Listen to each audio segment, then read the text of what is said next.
Yeah, you're right. It was internalized misogyny that made women want to stay at home and care for their children instead of taking on men's responsibilities. And never mind the fact that for poor women, there never was an option to stay at home. They had to work to survive.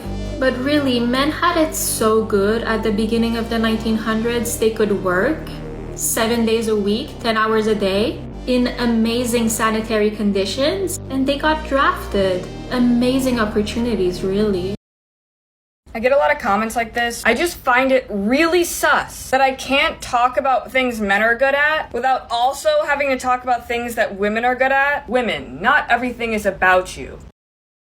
Stop derailing the conversation and making it about your feelings when women say men are garbage. I can already hear the angry feminists in my comment section, but two things. One, not all men are garbage. Are there some bad women? Yes. Doesn't give you the right to label all women as bad. Are there some bad men? Yes. Does not give you the right to label all men as bad. In fact, some might call that sexist. Two, what's really garbage is the modern day feminist movement. It is no longer about women and men being equal. It is about women feeling superior to men and degrading them, then accusing them of oppressing us with patriarchy, which is simply not the case. In fact, it's harder to be a man today than it is to be a woman. How so? Depression, suicide, anxiety, homicide, jail time, homelessness, really anything you can think of outside of sexual assault. And I'll go ahead and say, it's not cool that a man was sexist towards you, but that does not give you the right to label all men as garbage. It is simply not true, and it only serves to further divide us based on gender.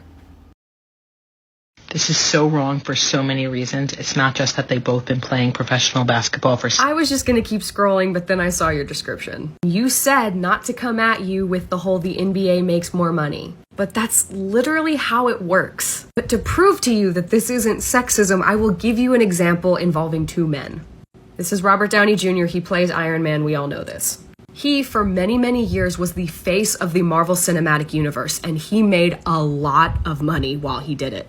This is Stephen Amell. He plays the Green Arrow on the CW. He also was basically the face of his own superhero franchise. CW had a lot of TV shows and they all shared the same universe, and it was actually called the Arrowverse, so you know he was the face of it. Guess who made more money? Robert did. Because the MCU was much more profitable than the Arrowverse was. It has a bigger audience, it's on a bigger scale. Your paycheck is going to reflect the profit of the company you're working for. They can't pay you money they don't have.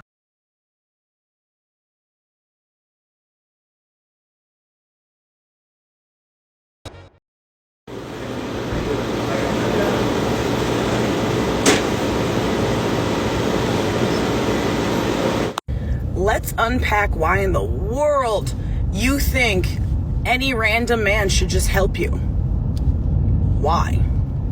Between the fact you're a grown-ass woman, if you're going to the store for something that's probably heavier, you can't lift on your own, you should probably bring a friend. It is not the duty of any random man to come save you when you can't do something yourself. And putting a woman in a dress doesn't make it any more like, a woman help me. She was wearing a dress. There are many things you can do in a dress. But my second part of this is, why would men help women these days, especially random women? He comes up and goes to be nice to you, and it's, you creep, get away from me. Or, oh, what'd you say to me? There's so many things random women have said to random men nowadays when they're trying to help, that it makes it uncomfortable for them. Men have held the door open for women and they get mad about it, let alone, let me help you take this to your car? Yeah, okay. Like some woman wouldn't have a field day with that one. Why are you following me in my car? Why are you asking me to go to my car? Like, no, f*** off. Men, especially random men, should not have any obligation to sit there and help you out for a choice you made. Don't go to Home Depot then if you can't handle it on your own. I don't know what to tell you. Or maybe ask one of the workers, because I'm pretty sure it's their job to help you. So stop attacking men for not helping you when it's not their fucking job.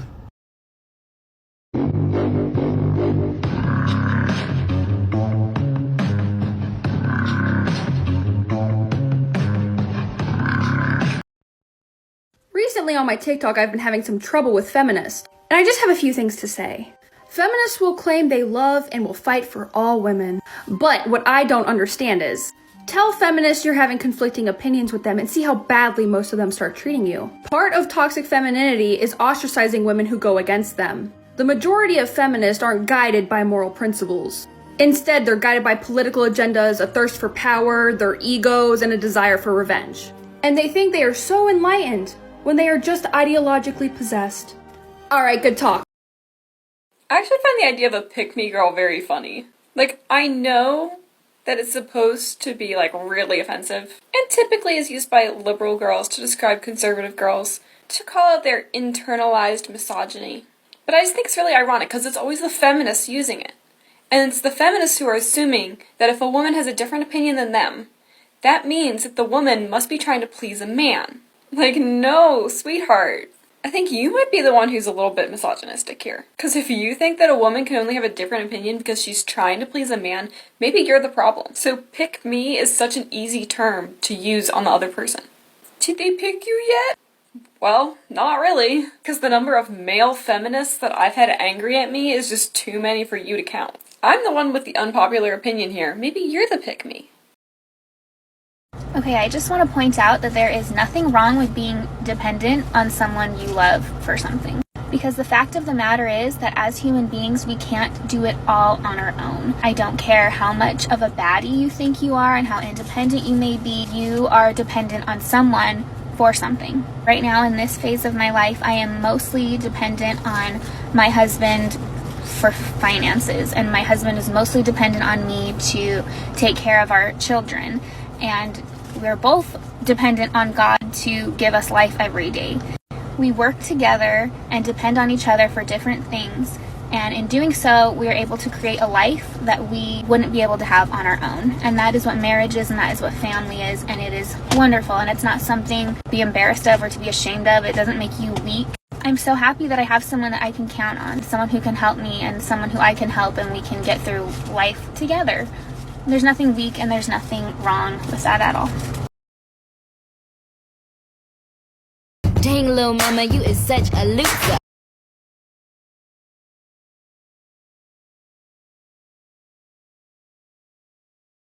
Not all men, but I started running home from school with my keys between my fingers. Or, now hear me out. You buy a gun. That will solve any disparities at all. Doesn't matter how big the guy is, because you have a gun. And that is why the Second Amendment rocks. Guns' rights are women's rights. People who belong in jail.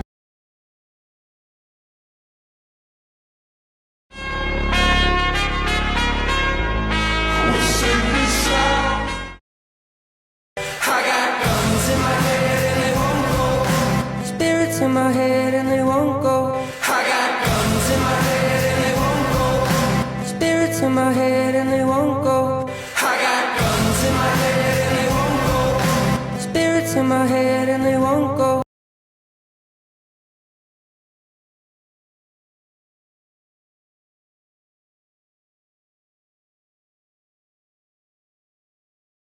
Don't freak out when people don't share the same importance of pronouns as you. Don't freak out when somebody tells you they own a gun. Quit bashing stay-at-home moms. Get a job and stop living off the government.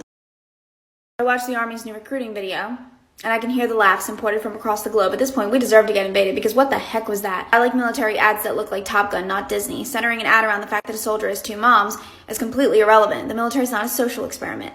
The gender of your parents shouldn't matter. What should matter is the fact that you're able to pull your weight and do your job protecting not just your country, but also the other men and women that are serving with you. Soft ads bring in soft people. If that's the case, I'm pretty sure I don't want someone that found a calling from that video to be protecting our country. Military videos are supposed to be intimidating, exciting, patriotic, not an individualized story that the majority of people aren't even going to be able to relate to. Makes me think you're about to go ride unicorns in a battle, or getting ready to explain microaggressions and pronouns to Afghans. I mean, for the love of God, let's get back to building a strong, unified military, not a woke one. Ever wonder why men these days seem so weak and sensitive and feminine? Well, studies show that men's testosterone levels have been decreasing for decades. Since the 80s, testosterone levels have been decreasing by about 1% every single year.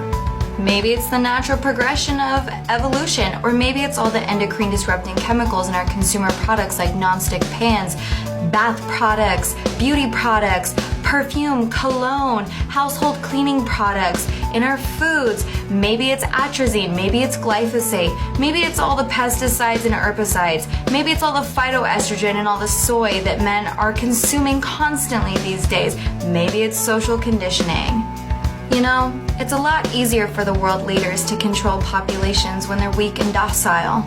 And they very well know the consequences and the harmful effects that all of these things in our environment have.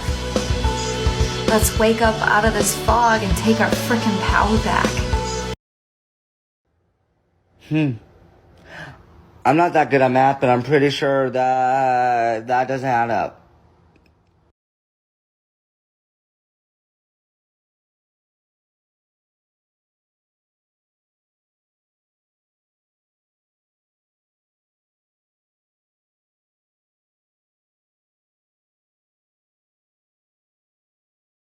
A year ago, I found out I was pregnant.